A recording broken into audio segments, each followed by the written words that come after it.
Back on Sportsbook Betting Insight today. Pauly and Teddy. Follow us on Twitter at Pauly Howard at Teddy_covers. Big game breakdown as always, live odds. Sportsbookreview.com. First up, one game in the association.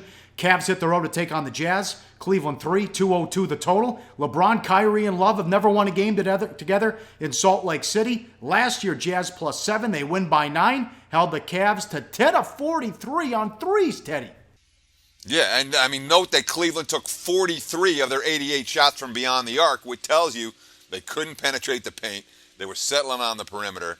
And when you only hit 10 of 43 from beyond the arc, tough to win a ball game. And obviously, only scored 85 points in that contest. And all of the big three played in that game. The single worst offensive game of the big three Cavs era, when all three have been in the game. And of course, 2 years ago, the Jazz on this floor +5.5 won the game outright 102-100. And the Cavs also had their big three on the floor in that contest. Yes, Jazz number 3 in defensive efficiency, 30th in tempo, but only 1 day off in return.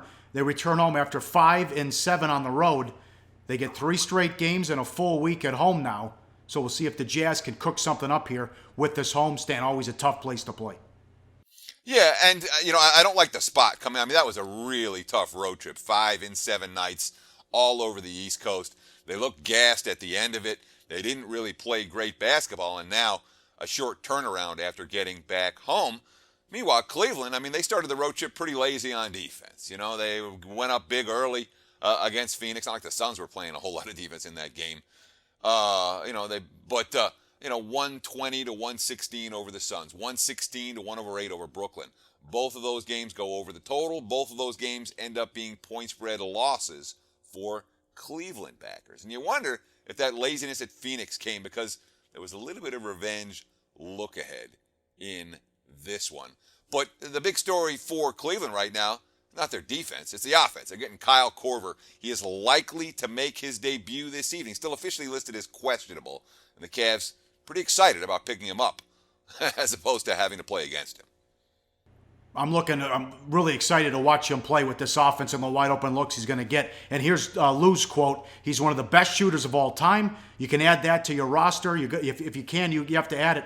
Even though they had Teague and Millsap and Horford when they won 60 games, the biggest fear for us is Korver, knowing you can't leave him, knowing you got to be with him at all times because he'll shoot the ball, and you've got to be aware, end quote. I mean, you talking about a guy who's 47% from 3 when he's wide open. He's going to get a ton of wide open looks in this offense.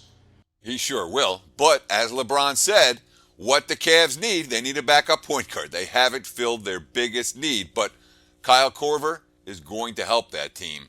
And in terms of thinking forward to the playoffs, he's going to help them a lot in another finals rematch should they get there against the Golden State Warriors. Hey guys, for the full video, go to sbrpicks.com.